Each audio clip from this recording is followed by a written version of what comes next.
আমাদের মোবাইলের প্রতি এতটাই অ্যাট্রাকশান পাওয়ার বেড়ে গেছে, আমরা যখন পড়তে বসি তখন আমাদের মোবাইলের প্রতি অ্যাট্রাকশান পাওয়ারটা দিয়ে ফেলি, মানে পড়াশোনাতে না দিয়ে আমরা গোটা অ্যাট্রাকশান পাওয়ারটাই দিয়ে দিচ্ছি আমাদের মোবাইলে। এবং আমরা যদি 5 মিনিট পড়ি এবং 10 মিনিট আমরা কী করছি, মোবাইল ঘেঁটে টাইমটাকে ওয়েস্ট করে ফেলছি। এবং এই 10 মিনিট আবার ঘাঁটতে গিয়ে কী হচ্ছে, ওটা কন্টিনিউ ঘাঁটতে ঘাঁটতে 1 ঘন্টা হয়ে যাচ্ছে। এই জিনিসটা থেকে বেরোনোর একটাই ট্রিক্স আছে, সেটা হচ্ছে তুমি যদি 2 ঘন্টা পড়ো তাহলে এই 2 ঘন্টাটাকে তুমি এমনভাবে ভাগ করো, প্রথম 20 মিনিট ধরো তুমি পড়লে এবং 10 মিনিট রেস্ট নাও, কিন্তু মোবাইল ঘাঁটবে না, মোবাইলকে দূরে রেখে দাও।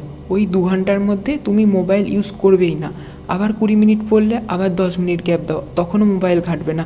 আবার 20 মিনিট পড়লে আবার 10 মিনিট গ্যাপ দাও। এইভাবে টোটাল 20 মিনিটটাকে কমপ্লিট করো, কিন্তু এই 2 ঘন্টার মধ্যে একটুকুও মোবাইল ঘাঁটা চলবে না। Please subscribe our channel.